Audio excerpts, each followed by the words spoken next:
Les Écritures nous disent qu'il y a un temps pour tout. Un temps pour pleurer, un temps pour se réjouir. Il y a un temps pour semer et il y a un temps pour récolter. Amen. Combien d'années sont passées entre le moment où Paul a été appelé et où il s'est retrouvé devant le conseil des apôtres avec Pierre qui était toujours présidé. Donc combien d'années où Pierre va donner cette main d'association à Paul? Alors attendez, réfléchissez. Vous l'avez lu, c'est sûr.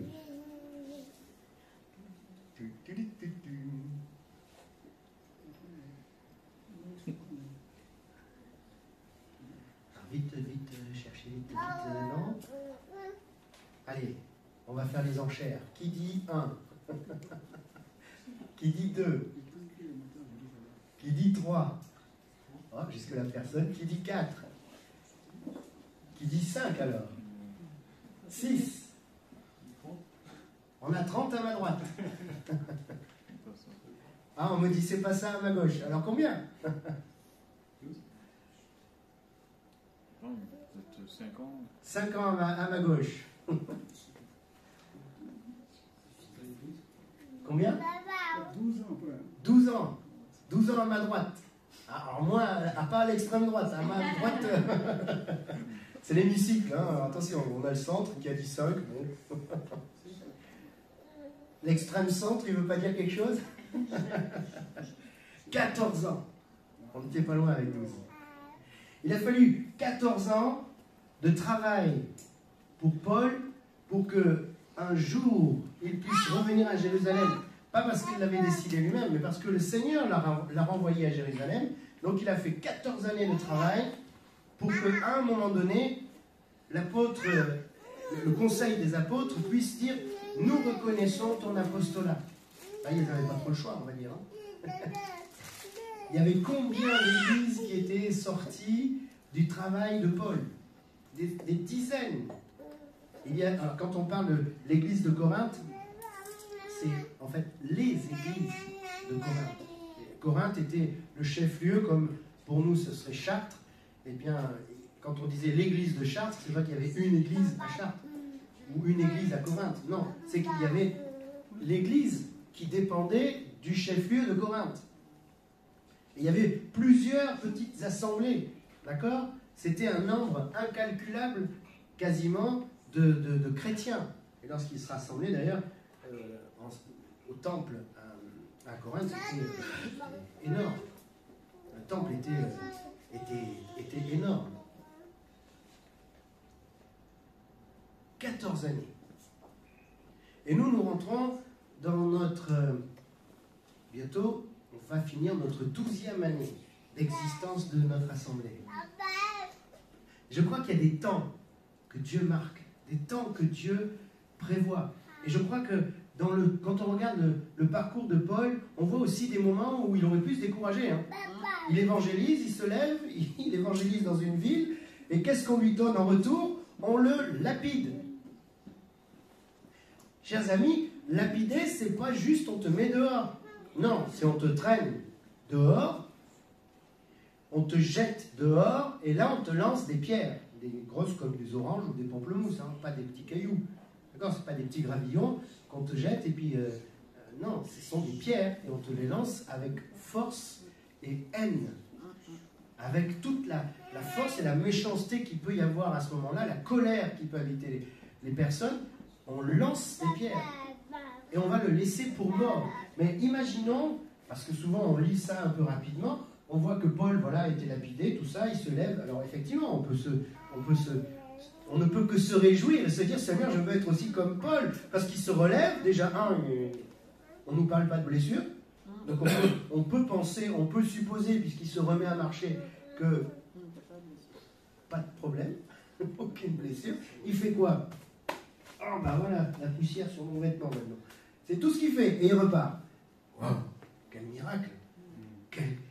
Quelle fabuleuse histoire de vie! Mais pendant que les pierres arrivent, pendant que les pierres le frappent, pendant que les gens l'insultent, lui crachent dessus en même temps, pendant qu'ils l'ont d'abord commencé à le tirer dehors, alors qu'il venait d'annoncer, leur dire, mais le Seigneur Jésus vous aime, croyez en lui et vous serez sauvés. Voilà ce qu'il annonçait, c'est pas quand même quelque chose d'affreux. Mais quelle pensée pouvait l'habiter? Quel questionnement pouvait le secouer? Mais peut-être qu'il s'est dit, ah ben là, ça y est, mon heure est arrivée. Alors vous allez me dire, oui, mais Paul, c'est quand même cet homme qui était tellement plein de foi qu'il savait que ce n'était pas encore son temps. Oui, il le dira plus loin, il dit, maintenant mon temps est arrivé, ça y est, je sais que je suis au bout de la course, je sais que mon heure est arrivée et je sers de sacrifice pour tous. Bon. Mais quand on reçoit les pierres, quand on est dans le feu là de l'action et qu'on a tout ça qui nous arrive sur le coin de la gamelle, pardonnez-moi l'expression, il y a de quoi parfois peut-être se poser des questions. Et je pense que Paul a dû poser des questions. A dû se poser et poser à Dieu des questions. Est-ce que c'est mon temps? Est-ce que c'est mon heure? Pourquoi encore moi? Mais j'aurais mieux fait de me taire. Ou j'aurais mieux fait de rester dans la précédente ville, j'étais bien reçu. Ou alors, vivement que la prochaine arrive. Je ne sais pas, mais en tout cas, il était certainement dans un inconfort, en tout cas au moins intellectuel, et un inconfort émotionnel. Balancé entre je vais bien parce que Dieu me porte, mais là je sens aussi les pierres qui me frappent. La réalité me parle, la vérité que Dieu m'a proclamée, c'est que j'irai et que j'irai jusqu'à Jérusalem. Mais là je sens les pierres qui arrivent, la réalité est dure. Mais il est resté ferme sur ce que Dieu lui avait dit. Oui, mais je pense qu'il s'est quand même posé des questions. Pourquoi j'ose dire ça? Parce que même Jésus, quand il est dans le jardin de Gethsémane, il a cette phrase. On la passe, c'est pareil, assez rapidement. Père, si cette coupe peut s'éloigner de moi. Et on s'arrête sur la fin. Non pas ma volonté, mais la tienne. C'est magnifique, c'est extraordinaire. C'est un exemple pour nous, bien sûr. C'est une chose que nous devons viser, que nous devons vivre nous-mêmes.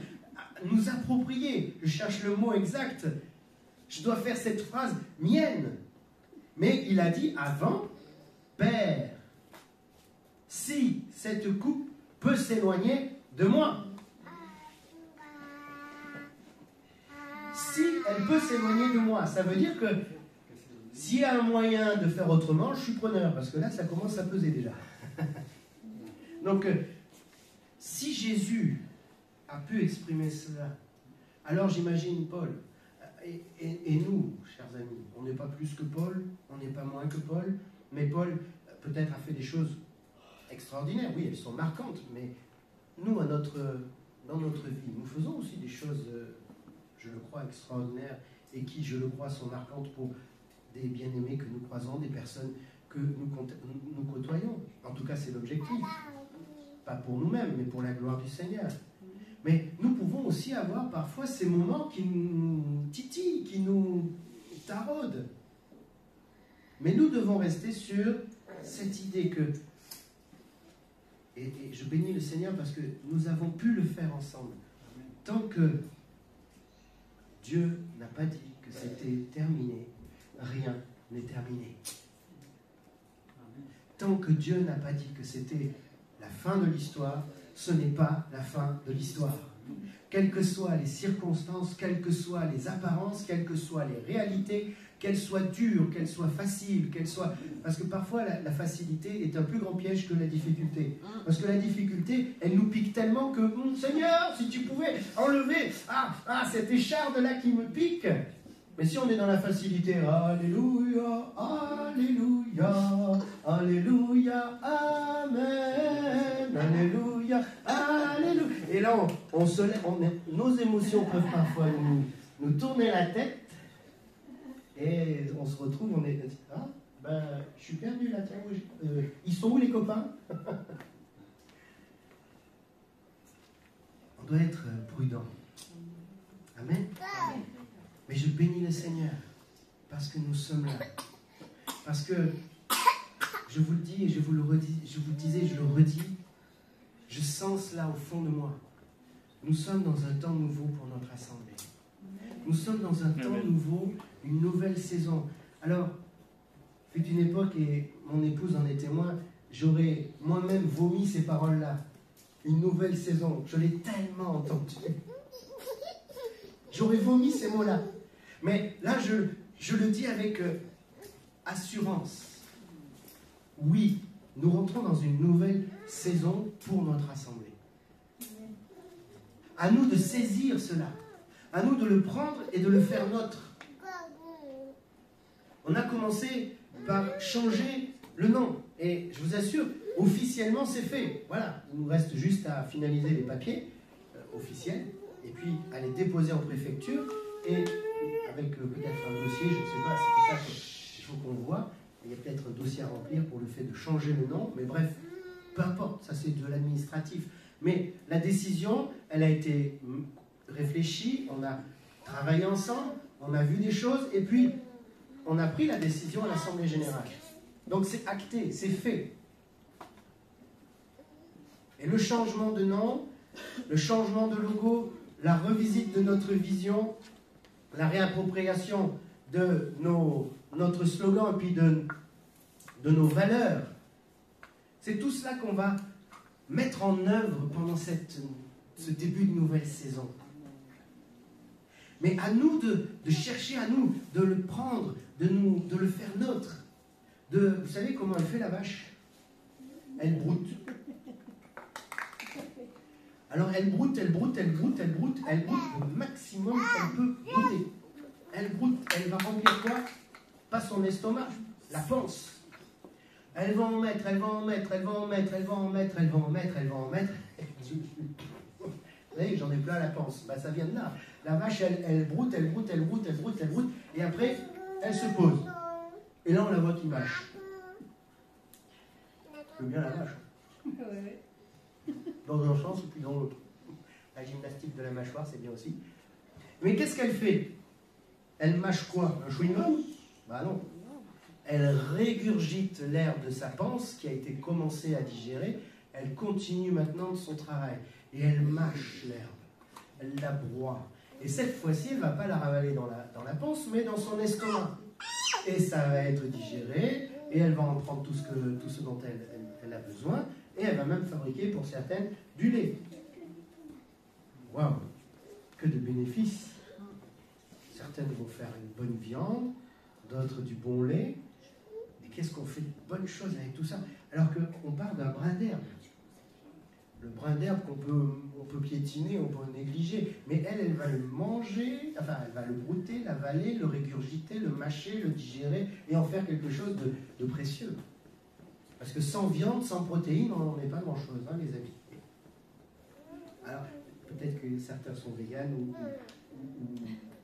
végétariens, pardonnez-moi si je vous choque, mais la protéine, on en a besoin. Et il n'y a pas meilleure protéine que la protéine animale. Il faut beaucoup plus de protéines végétales pour faire la même quantité de protéines animales. Tout ça pour dire quoi? Qu'on a besoin de brouter. Il nous conduit vers les verts pâturages. Donc nous sommes comme des brebis aussi, qui ont le même processus. Hein. Elles broutent, et après, elles remâchent. Nous avons besoin de nous approprier de ce que Dieu nous a donné. De le faire nôtre. Et puis de tellement le mâcher, le remâcher, qu'on va le digérer et que ça va donner du produit qui aura de la valeur. Il ne faut pas attendre que l'équipe pastorale nous produise des choses seulement. Ah, ils ont leur part, oui. Mais chacun de nous a sa part. Et ça rejoint le verset que je vous ai lu tout à l'heure, que je voudrais relire. Sur son manteau, c'est dans Apocalypse chapitre 19, c'est le verset 16. Sur son manteau et sur sa cuisse est inscrit un titre. Donc il y a un titre qui est inscrit sur son manteau et le même titre est inscrit sur sa cuisse. Bon, j'ai tapé la gauche, oui c'est ça, c'est la droche ou la boîte? La boîte. C'est la gauche. Sur la cuisse et sur le manteau sont inscrits le même titre. Alors c'est pas un tatouage, hein, c'est juste écrit son vêtement. Roi avec un R majuscule, des rois avec un R minuscule et seigneur avec un S majuscule, des seigneurs avec un S minuscule. Voilà ce qui est inscrit. Roi des rois et seigneur des seigneurs.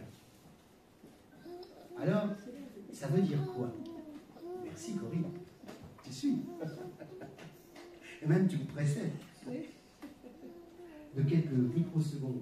Ça veut dire quoi? Roi des rois et seigneur des seigneurs. Déjà, il y a deux titres dans ce titre.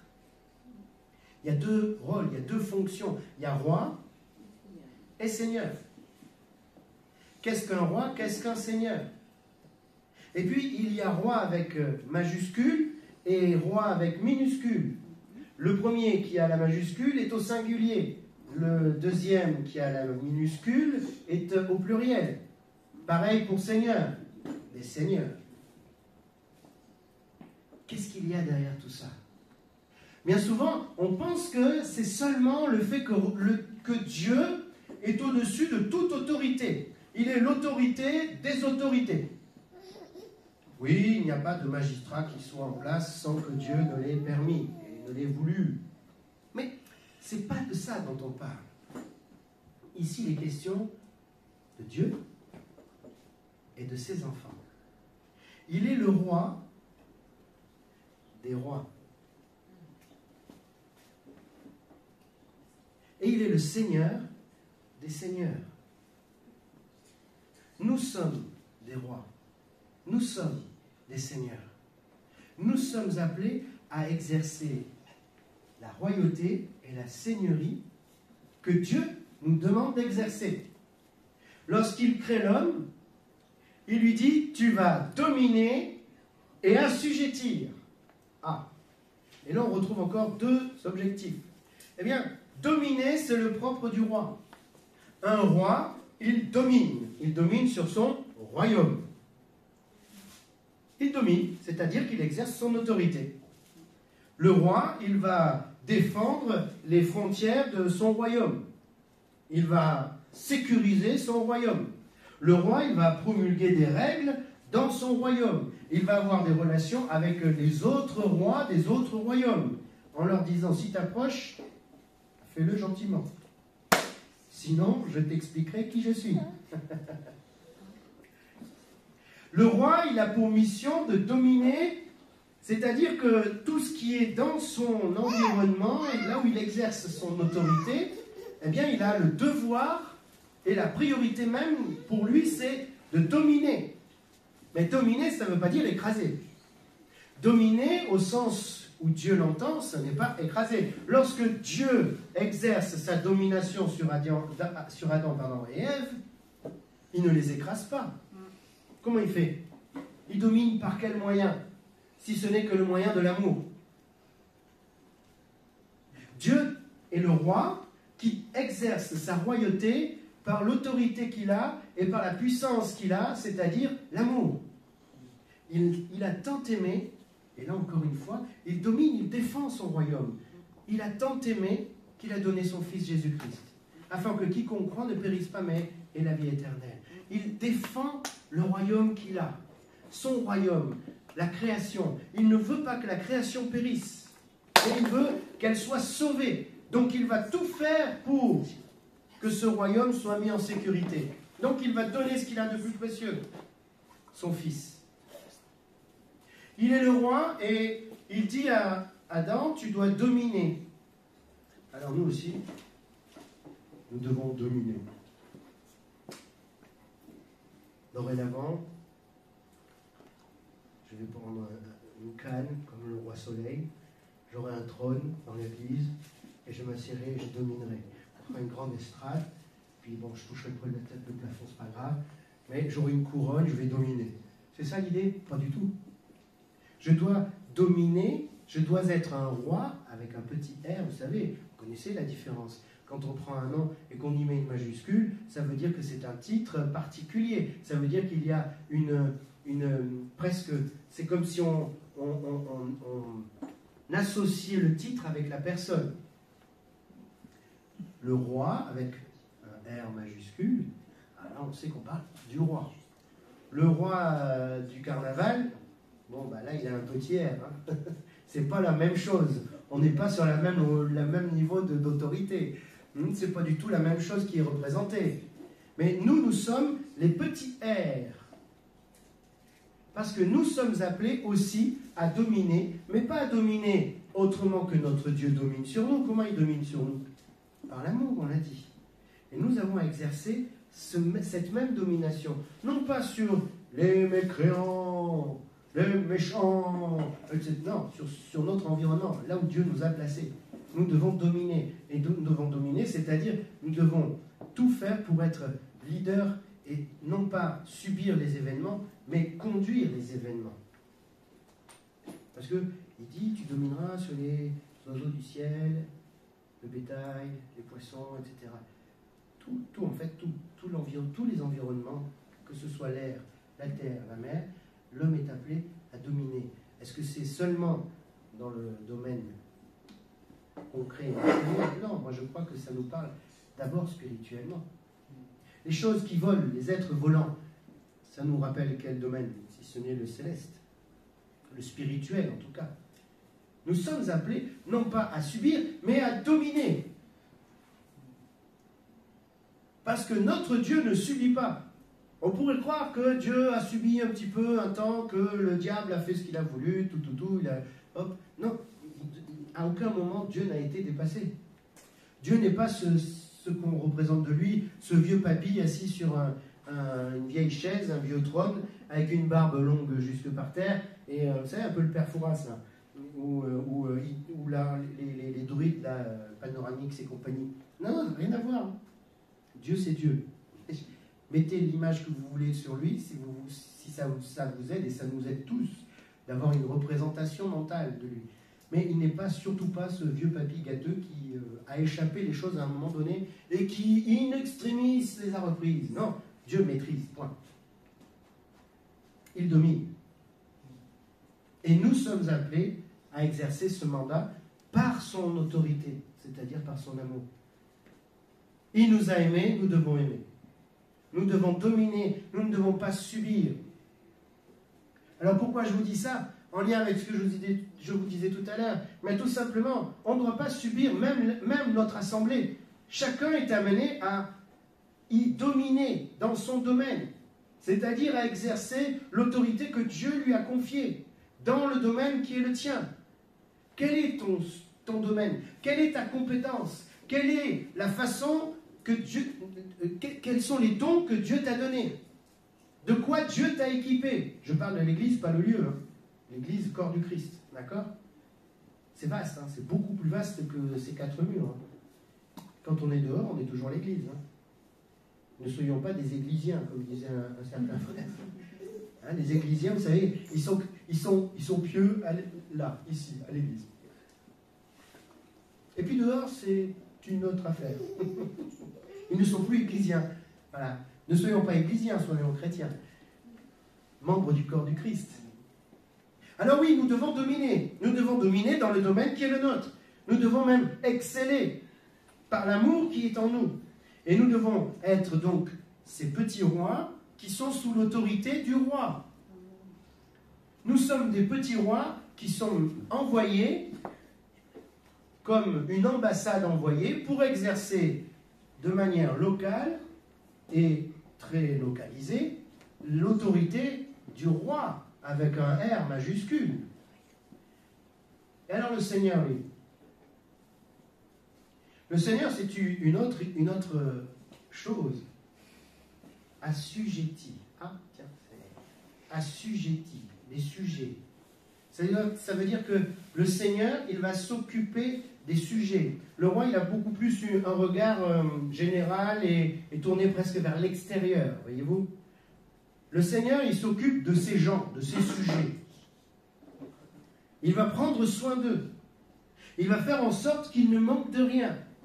C'est pour ça qu'il y avait un gros château qui était fortifié et qui dominait souvent sur une place haute. Hein, je parle de l'époque médiévale française et qui parfois est appelée en anglais Dark Age parce qu'il y a eu beaucoup de choses sombres. Mais ça, c'est encore une autre histoire. Mais les châteaux étaient là, non pas pour dire c'est moi le plus grand des seigneurs d'Espagne, référence à un petit film avec de Funès. C'est pas ça l'idée, bien que ça a pris un petit peu ce tournant, parce que l'homme est homme. Mais l'idée première, c'était cette grande fortification, elle était faite non pas pour protéger seulement la famille des bourgeois et des nobles, mais elle était faite pour que tous les villageois, s'il y avait une attaque, puissent trouver refuge dans le château. Et c'est ce qui se faisait. Lorsqu'il y avait une attaque quelque part, hop, on courait vite au château, hop, on fermait le château, et les soldats défendaient depuis le château, ploum, ploum, ploum, et on arrivait comme ça à sauvegarder la vie. Le bien matériel, c'était une chose, on pouvait reconstruire, on pouvait rebâtir. Bon, ça coûtait, bien sûr, mais on avait la vie sauve. Le Seigneur, c'était son rôle. Et comme c'était son rôle, il avait aussi le droit de vie et de mort sur les sujets. Il avait le droit de lever l'impôt. Bon, après, il y a d'autres droits, mais ça, c'est le fameux dark, hein, le côté sombre. Droit de cuissage, des machins comme ça. Ça c'est pas Dieu, ça. Mais un seigneur, voyez, le Seigneur, il va éditer des lois qui vont nous servir, qui vont nous garder, qui vont nous protéger. Il nous dit, bien sûr, en tant que notre Dieu est roi et Seigneur, donc il est à la fois le roi et à la fois le Seigneur. Donc il a des lois qui va nous donner, qui concernent, je dirais, les relations générales. C'est lui qui a donné les lois physiques. Tu lâches quelque chose, ça tombe par terre. Ça ne monte pas en l'air. Ça, c'est Dieu qui l'a donné hein, comme loi. Hein. Ce n'est pas l'homme qui l'a inventé, nous on constate. Les lois physiques, tout ça. Ça c'est, voilà. Et puis, il y a des lois qui nous concernent, nous, en tant que sujet. Il y a les lois qui sont pour le monde, et il y a les lois pour ses enfants, ses sujets. Et nous devons vivre selon ces lois et ces principes. Et nous devons chercher à les mettre en œuvre, et ainsi à aussi exercer notre seigneurie dans l'environnement qui est le nôtre. Un père de famille, il va exercer sa seigneurie parce qu'il a ce rôle-là aussi. Un responsable d'entreprise ou même quelqu'un qui a un simple poste salarié, entre guillemets simple, je n'y voyais pas d'insulte ou quoi que ce soit. Mais là où je peux exercer ma seigneurie, je vais l'exercer. Je vais faire en sorte que tout soit bien fait et parfaitement fait. Pourquoi? Par motif de conscience envers qui? Envers mon Seigneur. Parce que je suis appelé à être aussi un Seigneur. Et je prends soin, si je suis responsable d'équipe, je prends soin de mon équipe. Je ne vais pas les essorer, je ne vais pas les écraser. Je ne vais pas essorer mes voisins ou mes collègues. Je vais prendre soin. Je vais prendre soin. Le Seigneur prend soin. Et en même temps, il exige des choses de nous, notre Seigneur. Et nous devons aussi exiger des choses d'abord de nous-mêmes, évidemment, avant que d'exiger des autres.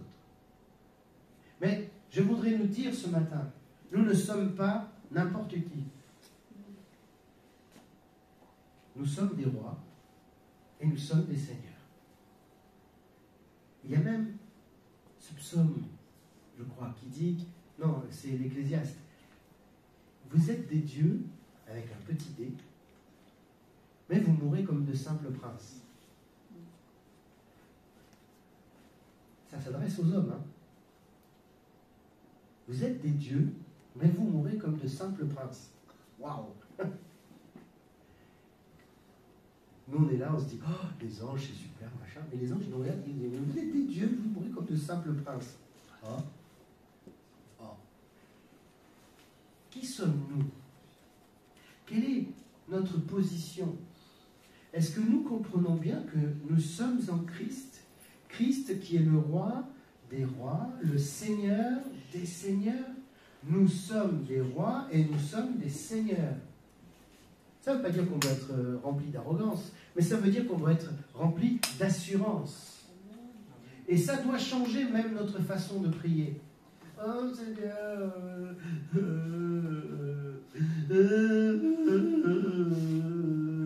si seulement dans ta grande mansuétude tu pouvais penser à moi. C'est ça que Jésus a donné comme exemple de notre Père, c'est ça. Oh, notre Père, si tu pouvais nous donner du pain aujourd'hui parce que tu vois la faim. Il le voit que tu as faim. Pourquoi tu pleures là? Non. Demandez et vous recevrez. Voilà, c'est pas... Mais demandez avec assurance. Demandons avec assurance. Et parfois même, nous serons conduits non pas à demander, mais à ordonner. Non pas à Dieu, parce que c'est lui notre autorité. Mais non pas aux hommes qui sont autour de nous, mais aux circonstances. J'appelle la provision, et la provision vient. Amen. J'appelle les choses à l'existence, et elles deviennent. Pourquoi? Parce que je suis fait comme mon Seigneur et mon Roi. Il a appelé les choses à l'existence comme si elles existaient, et elles sont devenues. Alors, sommes-nous à son image et à sa ressemblance? Sommes-nous des rois sous un roi, des seigneurs sous un seigneur? Alors, est-ce qu'on doit subir? Non. Non, nous ne sommes pas appelés à subir. Nous sommes appelés à dominer et à assujettir. C'est le mandat originel de l'homme. C'est la première chose que Dieu dit à l'homme. Tu domineras et tu assujettiras. C'est pas compliqué. Et ça n'a pas changé. Ça n'a jamais changé. Sauf que parfois, nous l'oublions. Ça passe. Et l'habitude fait qu'on oublie.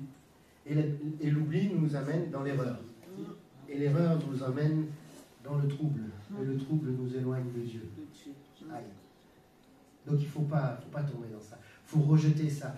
Il faut le laisser. Et il faut nous lever en disant, Seigneur, tu es mon Seigneur, mais tu as fait de moi un Seigneur. Tu es mon roi, mais tu fais aussi de moi un roi. Apprends-moi à exercer cette autorité. Apprends-moi à dominer. Apprends-moi à assujettir. Montre-moi comment tu fais. Montre-moi comment je dois le faire. Jésus dira, je ne fais que ce que je vois le Père faire. Ben voilà. C'est pas plus compliqué. Il exerçait exactement l'autorité que Dieu lui avait donnée. Il était roi, il était seigneur. Là où il était, il y avait une solution. Il croise une femme qui a perdu son fils, qui a été veuve, la pauvre dame, elle n'avait plus que son fils. Là voilà, vraiment veuve au sens de l'époque, hein. Donc perdue, sans ressources. Jésus voit ça, il ne se retire pas pour prier, Seigneur, est-ce que je dois imposer les mains? Est-ce que je... Non, il regarde, il dit, oh, lève-toi. Et le mort se lève, hop, en avant, terminé. Oh, la solution est là. Il a exercé son pouvoir, son autorité, non pas de lui-même, mais de la part du Père. Je ne fais que ce que je vois le Père faire. Quand Lazare est mort, on vient lui dire, ton ami Lazare est malade. Oui, oui. Non, mais là, il est mort. Ça fait 3 jours, c'est bon. Bon, j'arrive. Ah bah d'accord. Lazare sort. Il n'a pas prié, il n'a pas supplié, il n'a pas jeûné, il n'a pas fait des galipettes à l'endroit, une triple salto arrière. T'as vu, Seigneur, je suis impressionnant quand même. Hein, tu vas au moins répondre à ma prière. Non, Lazare sort. Et Lazare, qu'est-ce qu'il a fait? Pardon, mais j'ai toujours cette image en tête de Lazare, en mitouflé dans ses bandelettes et dans son linceul. Pardon, c'est comme ça. Maintenant, vous l'aurez aussi. Et le pauvre vieux, il était tout habillé en linceul. Et il sort comme ça en sautillant. Moi, je l'imagine, hein, en sautillant. Ouais, c'est fini, terminé. Il n'a pas supplié, il n'a pas... Quand il croise l'homme, le possédé de Génézaret, qui vivait dans son cimetière. Alors, nous, on imagine les cimetières de chez nous. Non, c'était des grottes. En fait, il habitait dans les grottes, les sépultures. Donc, il était à l'abri. Mais il va pas, il dit, oh, papa, attends, je reviens. Je vais prendre un peu de force, là, la vita Christ. Et je reviens. Non, il dit, ben alors, tu t'appelles comment? Légion, parce qu'on est nombreux. Ok, tu vois le troupeau là-bas? Allez, hop, terminé. Il n'a pas crié, il n'a pas hurlé, il n'a pas tapé du pied, il n'a pas... Oh, c'est pas un Saiyan de Dragon Ball, là. Non, rien à voir. Il a parlé parce qu'il savait qui il était. Et nous, lorsque nous sommes face à des situations, nous devons aussi prendre conscience de qui nous sommes. Avant de dire, oh Seigneur, par pitié, oh prends pitié. Prends pitié de quoi? Il a déjà pris pitié, il a donné son fils. Tout est accompli. Prends ce qui est à toi, exerce ton autorité, adresse-toi aux situations, parle et les choses vont devenir.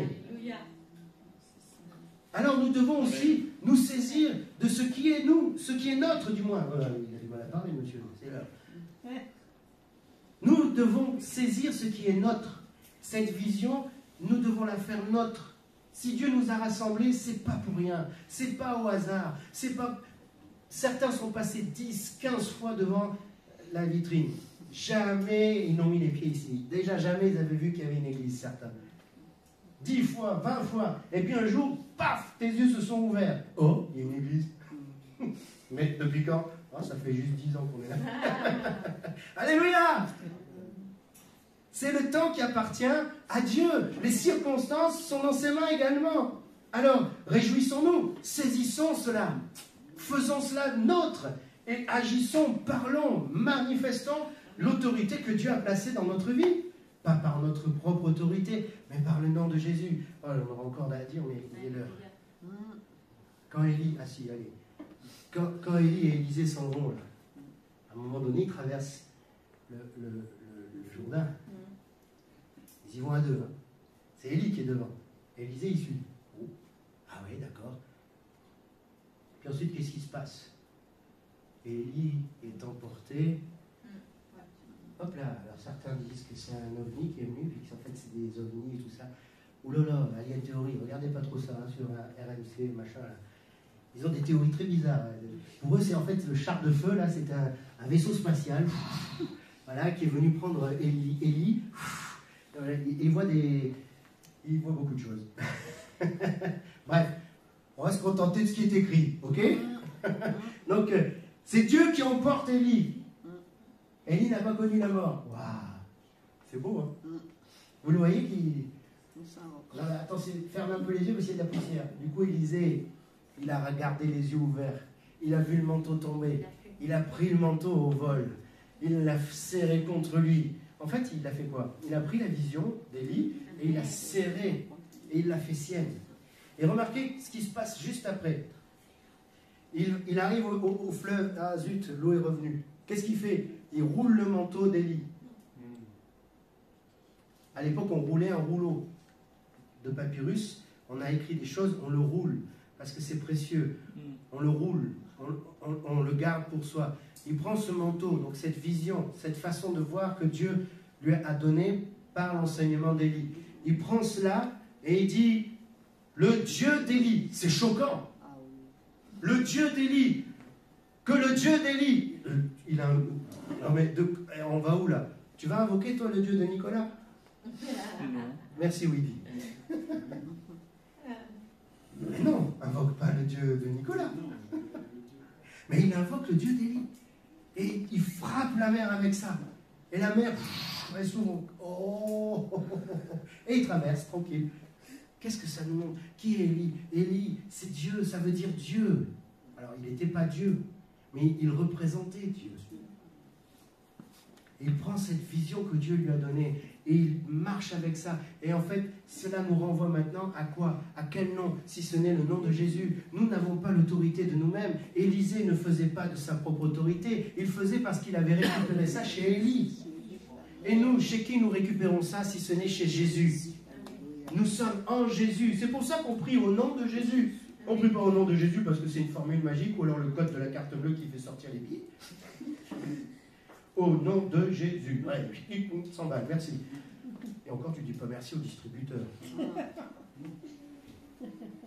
Rien à voir. Le nom de Jésus, c'est parce que nous sommes sous l'autorité de Jésus. Il n'y a pas l'onction de Widi, l'onction de Joël, l'onction de Mathias, l'onction... Non, c'est l'onction du Christ, point. Et elle coule sur nous. Et elle se manifeste comme il le veut, comme il l'entend, par le Saint-Esprit. Et c'est pour ça que nous prions au nom de Jésus. C'est pour ça que quand nous parlons au nom de Jésus. Nous nous rassemblons au nom de Jésus. Alors levons-nous et exerçons notre autorité. Tu peux le faire, tu vas aller le faire, fais-le. Suis ta foi, ma sœur. Et nous nous levons parce que nous voulons exercer l'autorité, non pas la nôtre à nous, mais celle que nous avons en Christ. Et au nom de Jésus, je me lève face à la situation. Au nom de Jésus, je parle à la situation. Et au nom de Jésus, je vois la situation qui évolue. Amen. Amen. Alors, ce n'est pas la méthode Coué, au nom de Jésus. Non, ça n'a rien à voir. C'est juste que c'est une réalité. C'est ce que Dieu a donné. Levons-nous, bien-aimés, dans notre vie. Levons-nous face aux situations. Ne subissons pas. Nous ne sommes pas appelés à subir. Nous ne sommes pas un peuple qui doit subir. Nous sommes appelés à être la tête et pas la queue. Je reformule. Nous sommes appelés à être devant et pas derrière. Oui, mais moi, le Seigneur Jésus, il a dit que ceux qui sont devant, ils s'assiront derrière, et puis ceux qui sont derrière, ils passeront. C'est autre chose, autre circonstance. C'est quand tu cherches à être devant, que tu cherches à être glorifié des hommes. Ah oui, là, sache que ton tour est venu, et tu as reçu ta gloire, tu as reçu ta récompense. Mais au moment où lui va donner sa récompense, tu seras dernier. Encore avec un peu de chance. Parce que tu peux aussi tomber dans ceux qui diront « Oui, mais Seigneur, j'ai parlé en ton nom, j'ai guéri en ton nom, j'ai enseigné en ton nom, j'ai prophétisé en ton nom. Je ne vous ai jamais connu. » Ah, ça fait mal. C'est pas « Je te connais plus », c'est « Je ne vous ai jamais connu. » Jamais. Moi, ça me fait mal. Hein. Rien que de me dire que « Non, je ne veux pas être là-dedans. » Mais levons-nous, bien-aimés, saisissons les choses. Ne subissons pas. Ne subissons pas. Et la vision, si Dieu nous a rassemblés, c'est pas pour rien. Alors saisissons cela. Prenons cela à bras le corps et disons, Seigneur, ok, c'est quoi la vision? C'est ça. Qu'est-ce que ça veut dire? Et j'embête l'équipe pastorale jusqu'à ce que je comprenne, jusqu'à ce que je sache. Et j'embête Dieu jusqu'à ce qu'il me dise, tu dois faire comme ça et comme ci. Voilà ce que j'attends de toi. Et ça va apporter la pierre à l'édifice. Et ensuite, hop, en avant. Alléluia. Amen. Nouvelle saison. Nouvelle saison. Alors, il y a les saisons, des épisodes, des séries, des machins. On a une nouvelle saison. Alléluia. Amen. Et qui dit nouvelle saison, et je finirai avec ça, nouveau rendez-vous aussi. Alors. Ah, j'avais oublié aux annonces, c'est pour ça que je le dis là maintenant. J'en ai parlé à l'Assemblée Générale, mais je veux le redire vendredi prochain. Nous serons vendredi 30 septembre. D'accord? Et si vous comptez les vendredis du mois de septembre, c'est le 5e vendredi. Donc on se retrouve tous les 5e vendredis, on se retrouve ici, à compter de 20h, enfin un peu avant 20h, parce qu'on démarre à 20h, jusqu'à 22h, pour passer un temps dans la louange, dans l'adoration. On ne va pas demander quoi que ce soit.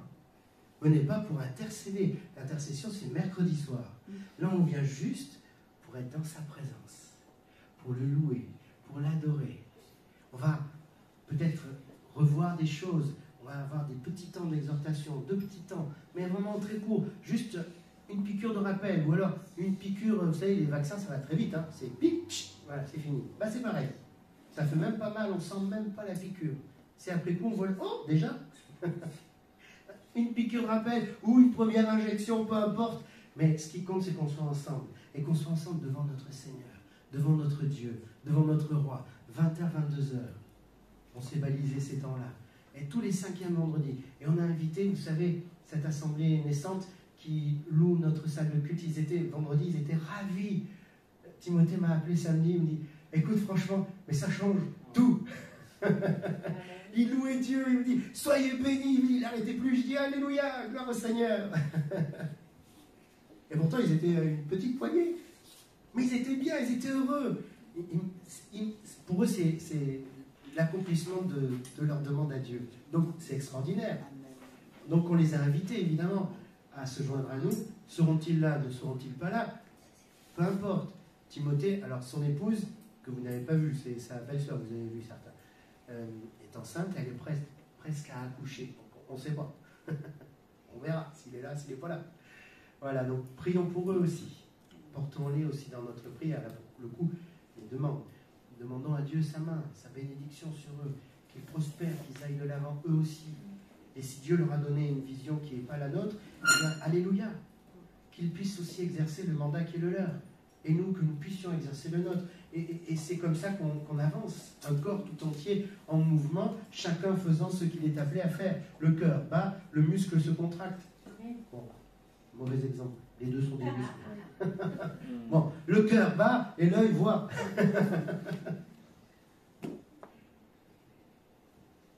Tout ça pour nous dire, saisissons tout cela, faisons nôtre ces moments. Et chaque fois que nous nous rassemblons, rappelons-nous ce qu'on a vu aussi dimanche dernier. Ne délaissons pas nos temps de réunion. Réunion au sens très large du terme. Mais bien sûr, nos réunions du sens aussi premier, à nos réunions d'église, nos rendez-vous, nos temps ensemble. Oui, parfois, on va se dire, oh là là, vendredi, il y a eu toute la semaine. Oui, il y a eu toute la semaine. Mais c'est une fois tous les 3 ou 4 mois. Les 5e vendredis, il n'y en a pas beaucoup dans l'année. Alors on va juste garder ce petit temps précieux-là et se le garder pour nous. 20h, ça nous laisse le temps d'arriver à la maison, peut-être de nous poser, de nous rafraîchir un peu. Mangez pas trop avant. C'est juste un conseil, hein, parce que après on dort. Et puis priez pour l'équipe de louange qui va aussi animer particulièrement aussi ce moment-là.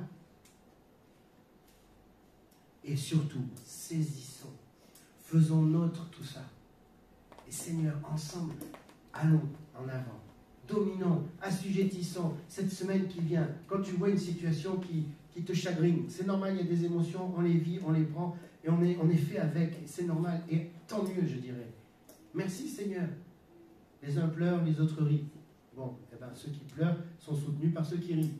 Et ceux qui rient, ben, un jour pleureront et seront soutenus par ceux qui pleuraient et qui rient maintenant. Bon, ben, voilà. C'est comme ça, on a besoin les uns des autres. Mais laisse pas tes émotions t'embarquer. Non, relève-toi et sois fort. Tu es roi, tu es Seigneur. Tu es appelé à dominer et à assujettir. Exerce ce mandat que Dieu t'a donné. C'est un mandat qu'il a donné à l'homme dès le début, à l'humain. Parce que sinon vous allez dire, oui, c'est que les hommes. Hein, ça ne va pas, les gars. Bon, il dit pas oui, mais il dit pas non. Exerçons l'autorité que nous avons en Christ. Amen. Amen.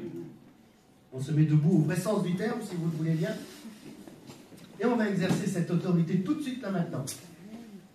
Tu vas bénir la semaine pour ton frère ou pour ta sœur. Donc tu prends une cible, pas ton mari, pas ton épouse, pas tes enfants. Tu changes de crèmerie. Voilà, hop là, tu cherches ta cible, même si tu ne le regardes pas, si tu ne la regardes pas, tu l'as dans tes pensées. Ok? C'est peut-être quelqu'un ici, c'est peut-être quelqu'un qui n'a pas pu être avec nous ce matin. On pense à Franklin, on pense à Patrick Marisel, on pense, voilà, Jennifer évidemment, on pense, ça y est, tu as une cible en tête? Et bien maintenant tu bénis. Et tu demandes pas à Dieu. Hein. Tu bénis. Ça veut dire que tu dis du bien. C'est toi qui ordonnes. C'est toi qui appelles les choses sur la vie de la personne. Allez, en moi, prions. Seigneur Jésus, je voudrais que tu puisses bénir. Allez, avec autorité, avec force. Seigneur Jésus, pas mollement. C'est toi qui dis les choses. Tu as l'autorité en Jésus-Christ. Ça t'a été donné, ça t'a été confié. Parle, ordonne, et les choses viendront. Et les choses s'accompliront comme tu l'as ordonné, comme tu l'as dit. Non pas par ton autorité, mais par celle de ton Seigneur et Sauveur, ton Roi et ton Seigneur, Jésus. Oui, Seigneur, nous ordonnons ce matin, non pas en notre propre nom, notre propre autorité, mais au nom de ton Fils Jésus-Christ. Tu nous as donné cet pouvoir, tu nous as donné, Seigneur, mon Dieu, cette autorité, et nous voulons l'exercer ce matin. Et nous bénissons, Seigneur, je veux bénir, Seigneur, chaque personne présente ici. Que, Seigneur, le manque ne soit plus, que l'instabilité ne soit plus. J'appelle, Seigneur, la provision, j'appelle la stabilité, j'appelle, Seigneur mon Dieu, la réjouissance. Le cœur réjoui dans chaque famille d'être représenté ce matin. Au nom de Jésus, je le proclame et je l'appelle par la puissance du Saint-Esprit, qu'il en soit ainsi. Alléluia. Et qu'elle puisse s'est multiplié comme il faut désormais. En ton nom, Seigneur Jésus. Amen. Alléluia.